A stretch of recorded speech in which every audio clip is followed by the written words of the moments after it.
maybe dad has Alzheimer's and mom doesn't. Yes. Well, they could both live here. Correct. Yes. We have that quite often where one spouse is living independently on the aisle or even with assisted, and then their spouse is safely in memory care. And that just that peace of mind knowing they're okay and they're not going to wander off or anything like that. And being with them during the day and to connect with them in that way. Yes. That's the important part. And, you know, to have that cohesiveness with each other. Welcome to the Answers for Elders radio show.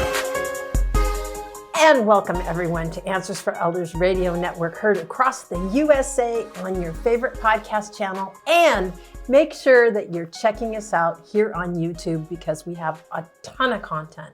And not very often do I have the honor of coming to a community and really meeting the staff that are caring for the loved ones like what you're caring for, who you're caring for, whether it's a parent or a spouse or a grandparent or something like that. And I think today is a very special day because I get to interview the Vice President of Health Services, Amanda Krueger. And you are a registered nurse, Amanda, and you oversee the health and the care that Chateau provides. Correct. And so welcome to the show. Thank you. Thank you for having us. You know, Amanda, one of the things, as I've told our listeners time and time again, and we've done content, my mom used to live in this very community that we're sitting at today. And one of the things that really defined me or made me feel really comfortable about her being here is the level of care that she got 15 years ago that now has continued into today. And I'm just really interested, you know, how that fits in and what makes Chateau unique. Yes. Well, and I think you kind of hit it there at the beginning in that we are a family-owned small business. And it's very much our philosophy that's carried on then within our communities. You know, we believe in letting residents live life on their terms. You know, we treat them with dignity, respect, compassion when we do need to come into their home and assist them in their daily living. And then we also believe in treating the staff the best we can, because it's going to trickle down that if we take care of our staff, they'll take care of our residents. And so those two platforms is something we really strongly believe in, and it's just carried forward for over 25 years now. Yeah.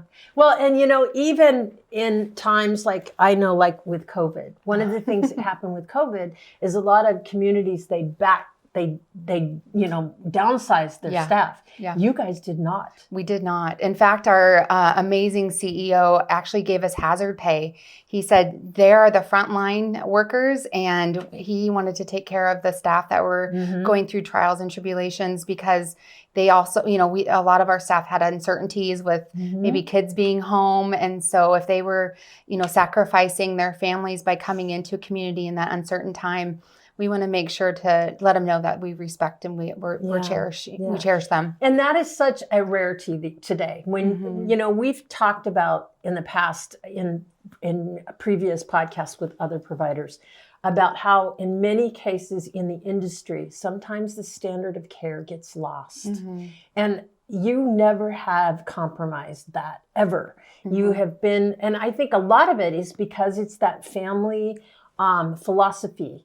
And can you explain, like, when we talk about staffing differentials, how does that play into your philosophy? Yes. So we make sure that the buildings are very well supported, you know, not only from the leadership team coming into the building and walking alongside the department heads, but in each of our communities within the care program, we have anywhere from 3 to 4 nurses alone running those buildings. Yeah. And so then that's where there's an engagement, and the staff know that they can always reach out to the nurse if there's a need, instead of not knowing and just trying to go about the day and do the best they can. But here they have a lot of support, and that also helps, you know, make sure we keep that level of care at a high standard. Yeah. I remember when we chose to come to Chateau Pacific, where we are today, was due to the fact that you guys really have an assessment process that is so totally fair and unique, and really made us feel good about what we were doing with Mom, because we knew we weren't being overcharged for things or paying for things that we didn't need. Yeah. Could you explain to me a little bit about that assessment process? Yes. So our assessment is based on an individual service plan. So we meet the needs. We assess the resident each individually at various times in the year, if there's a change of condition, or annually at minimum. And then whatever that resident needs, we are able to provide. And so from there we have levels, but each person's level and what they do could be different because of what that need is for the resident. And so, it makes the care plan sometimes different for the staff to learn, but we're making sure that that is exactly what the resident needs, and that's what's really important. Well, and I remember distinctly, there's a story that the nurse came to me and said, by the way, your mom is paying for XYZ service. She doesn't need that right now, so we're going to take that off. And she ended up paying like $300 less that we didn't even realize, which, you really think about that. How many times does that ever happen, especially in healthcare costs and things like that, that you guys were so forthright. And we always felt good about when Mom was here, that we always knew that we were paying for what we were getting, and we weren't paying for things that weren't. Right. And that was due basically to you guys, your mindfulness of where, the residents are in a particular stage. And that has to do really with your staffing, with the level of care and you're saying 3 to 4 nurses per building. That is phenomenal. Yes. And it's a matter of getting to know those residents. And that's why we were able to identify with your mom specifically, well, she's not using these services, so let's take those off. But maybe, after a few months, she needs something else. So just reassessing, making sure our care staff know to communicate and have that safe place to communicate to the nurses. So that way we can make sure that care plan is as true as possible, and we're not having to overcharge for any of our care. Yeah. And how often do I hear families say, why is it so expensive? Because Mom only gets medication management. I don't understand why it's so expensive, because a lot of buildings will just charge a flat fee out there in the industry.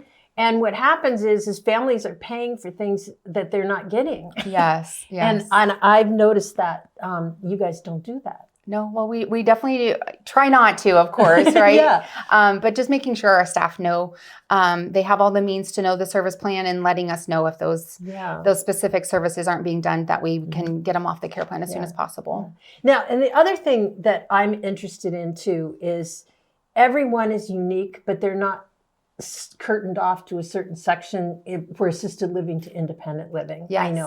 I know memory care is different. So I'm going to take that off the table. So how do levels of care, how are they determined? And how are people integrated into the community? Yes. So how they're integrated, we, depending on if there's a high level of care, we encourage the family or the resident to pick our room closest to our nurses station. We've termed that the enhanced care areas. That way they have staff readily accessible. They're right there. They can meet the needs. But otherwise, a resident comes and ages in place in the apartment they've chosen. Maybe a resident comes in independently and doesn't need anything, and they age in place. And in that journey, then it determines that they need somebody to watch them, make sure the bathing is in a safe situation. So then we can bring in care into that same apartment. We don't have them move. And so from there, depending on where the assessment lays and how many minutes a month that resident needs, that determines their care level after we put that into our electronic health record. Yeah. And so obviously when you're assessing someone to come in, what is your process? How do you determine, how they are fit into the community? Yeah, that is determined by our amazing nurses that are very well versed in this industry, very well educated, and are very compassionate. So they're collecting their data. They're bringing in notes from the doctors. They're taking information from the family members, but then they're really listening to the resident and doing that eyes-on assessment from head to toe. What's needed in their day? Where do they need that assistance? Where are they okay, but maybe they just need a reminder? And then they collaborate and they create the service plan that meets that resident's need. Sure. And the thing that's really great about being in an assisted living situation or aging in place is that no matter what you need, care is there to a certain degree. And I think that's one of the great things that being in a community like Chateau Retirement, your spouse may be 100% independent. Yes. But you yourself may have some mobility factors, or may need assistance in bathing, or may need, medication reminders or things like that. So there's a service and a way for everyone to get what they need. Correct. And I think that's the thing that's powerful. And maybe you only need it for a short term. Maybe after a knee or a hip replacement, we can put a resident on services for about 30 days is our minimum. And then they graduate off and they can be back as an independent living resident. And then obviously activities of daily living, which we in the industry call ADLs. Yes. All of those are covered in assisted living as far as helping with, bathing, grouping, dressing, toileting, all those things that need help. But then there's this other level of medication assistance.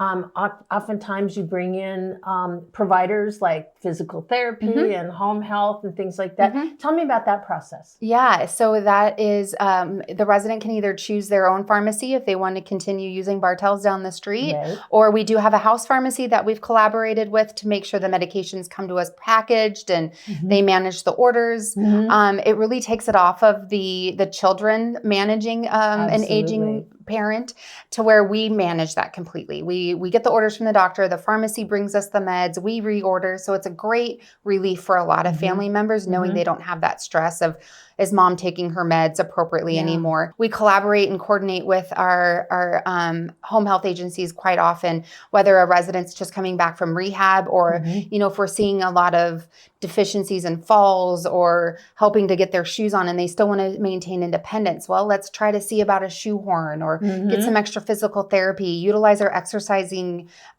classes or exercise rooms to try to get them back to that independent level as much as possible. And obviously with your program and whatever, I think that the peace of mind there is that being in a community like Chateau with a high degree of care, yes, but that's the undercurrent of everything that's going on because it's such a vibrant community. And you guys have so many activities that keep the social aspect of the brain and the conversation going.